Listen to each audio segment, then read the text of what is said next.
गांव में सरकारी हैंडपंप के आसपास कुछ विचित्र घटनाएं होने लगी। सभी लोग उन घटनाओं से अचंभित थे। अरे दीदी, का तुम रात सुने रही? ई हैंडपंपवा खुदे चलत रहा। राती 12 बजे भला कौन पानी भरे आई?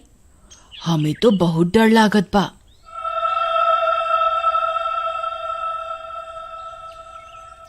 हाँ रानी, हम सुने रही।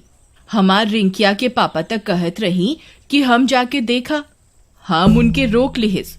कौन जाने का बला हुई। फिर उसी रात फिर से 12 बजते ही वह हैंडपंप खुद से चलने लगा।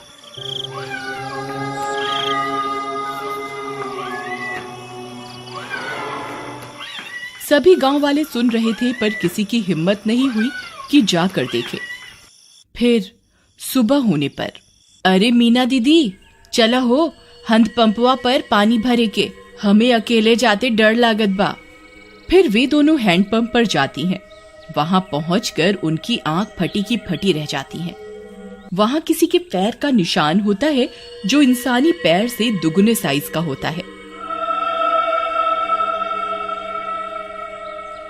ई देखा हो रानी, हम कहत रहे ना कुछ गड़बड़ जरूर बा।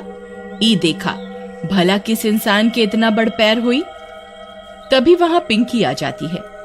अरे दीदी, क्या हुआ? आप दोनों इतनी परेशान क्यों हैं? ई देखो बहन, इतना बड़का पैर। लागत है कौनो शैतान ई हैंडपंपवा पे आया रहा। कम ऑन दीदी, कोई प्रैंक कर रहा होगा। हमारी सिटी में तो ऐसे बहुत करा जाता है। अरे आप शहर से आई रही पिंकी बहन, आप ये सब ना समझी। फिर रात होने पर हैंडपंप फिर खुद से चलने लगता है।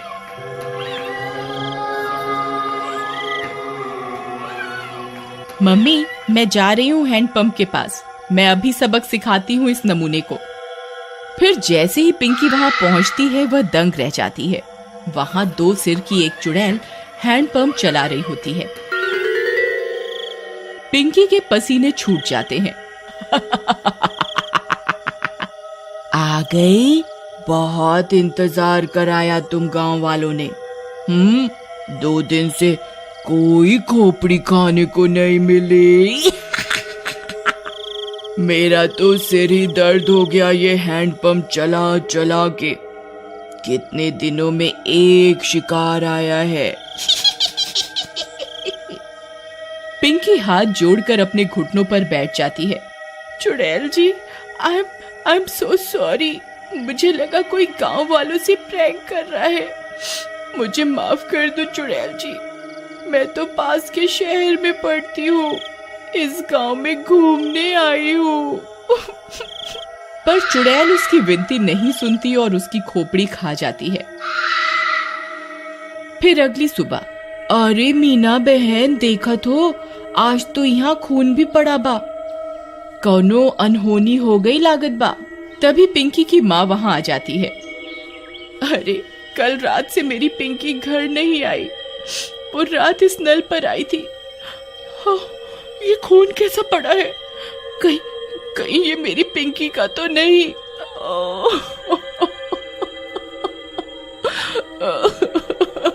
अरे भौजाई, हम उसे कल ही कहे रहे कि ज्यादा लेक्चर का झाड़ो।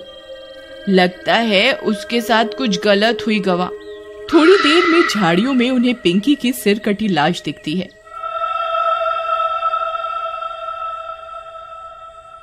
यह बात पूरे गांव में फैल जाती है। सब फैसला करते हैं कि अब से इस हैंडपंप पर कोई नहीं आएगा। फिर रात होने पर वह चुड़ैल फिर से हैंडपंप पर आकर उसे चलाने लगती है, पर कोई नहीं आता। लगता है गांव वाले चालाक बन रहे हैं। इनको किसी और तरकीब से बुलाना होगा, नहीं तो हम भूखी मर जाएंगी। हाँ, पर करें क्या? रुक जा मेरे जुड़वा सिर, अभी तुझे किसी खोपड़ी का स्वाद चखवाती हूँ। फिर वह चुड़ैल पिंकी के घर के पास पहुंच जाती है। वहां जाकर चुड़ैल पिंकी की आवाज में उसकी माँ को आवाज देती है। मम्मी, मम्मी, दरवाजा खोलो मम्मी। मम्मी। पिंकी की आवाज सुन उसकी माँ झट से दरवाजा खोलती है। वह बाहर चुड़ैल को देख पिंकी की माँ कांपने लगती है। पिंकी, ये तुझे क्या हुआ? चुड़ैल की एक खोपड़ी अपनी लंबी जीभ से पिंकी की माँ को जकड़ लेती है। मैं कोई पिंकी विंकी नहीं। तेरी पिंकी तो कब की हजम भी हो गई होगी। अब तू मेरा खाना बनेगी मूर्ख औरत। फिर चुड़ैल उसकी खोपड़ी काट कर निकाल लेती है और उसे खा जाती है।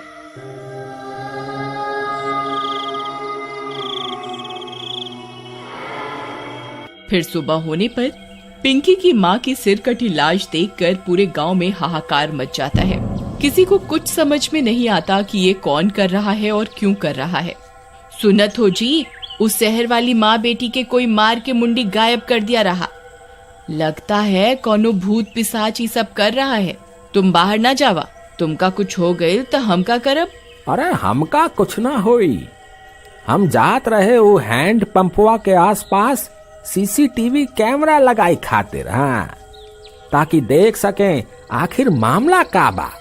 फिर वह गांव की कई दीवारों पर सीसीटीवी कैमरा लगा देता है। रात होने पर वह चुड़ैल वापस आती है। वह थोड़ी देर हैंडपंप चलाती है पर कोई नहीं आता।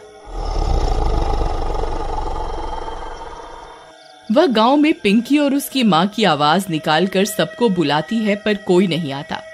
लगता है गांव वाले बहुत होशियार हो गए हैं, कुछ करना पड़ेगा।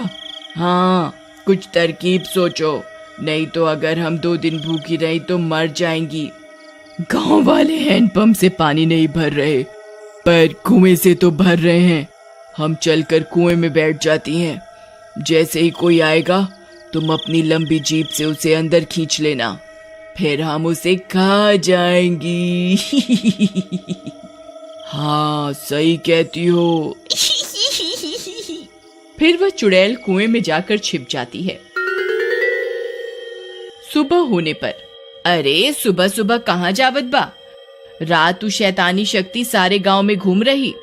अरे तू डरा ना हमार राजकुमारी, हमका कछु ना हुई। हाँ, हम जाए रहे सीसीटीवी कैमरा से रिकॉर्डिंग ले खातिर। हाँ, अच्छा जावत ही हो तो मटका में पानी भर लावा कुआं से। फिर रानी का पति मटका लेकर निकल जाता है। अरे पहले रिकॉर्डिंग निकाला कि कुएं पे जावा? चलो पहले कुएं पे चलते हैं, नहीं तो वहां भीड़ हुई जाए। फिर वह कुएं पर जाता है। जैसे ही वह कुएं में अपना घड़ा डालता है, चुड़ैल का सिर अपनी जीभ से लपेट कर उसे अंदर खींच लेता है। वह कुछ बोल भी नहीं पाता और चुड़ैल उसकी खोपड़ी खा जाती है।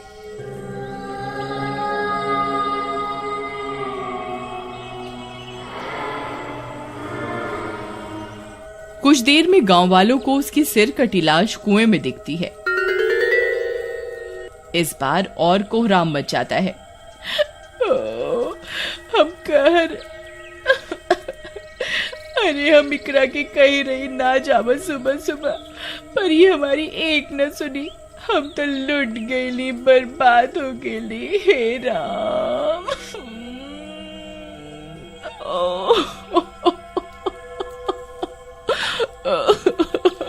पर तुहार पति सुबह सुबह आया क्या करने रहा? फिर रानी ने बताया कि उसके पति ने सीसीटीवी कैमरे लगाए थे गांव में, जिससे यह पता चल सके कि आखिर मामला क्या है। फिर वे सब गांव वाले सीसीटीवी कैमरे से रिकॉर्डिंग निकालते हैं, टीवी पर चलाते हैं और चुड़ैल का सारा सच उनके सामने आ जाता है। वे यह भी सुन लेते हैं कि अगर वे चुड़ैल 2 दिन भूखी रही तो मर जाएंगी। गांव वालों, हमारे सामने एक बहुत खतरनाक दुश्मन है। इसे हराने के लिए हमें बस ये करना है कि हम 3 दिन तक अपने घरों में कैद रहें, नहीं तो ये 2 मुंडी वाली चुड़ैल कई और लोगों को अपना शिकार बना लेगी। मैं गांव में 3 दिन के लॉकडाउन का ऐलान करता हूँ। लॉकडाउन होने के बाद वे चुड़ैल 2 दिन तक गांव में आई अपना शिकार पकड़ने के लिए। उन्होंने कई तरकीबें लगाई पर कोई अपने घर से बाहर नहीं आया और वे दोनों चुड़ैल मर गईं।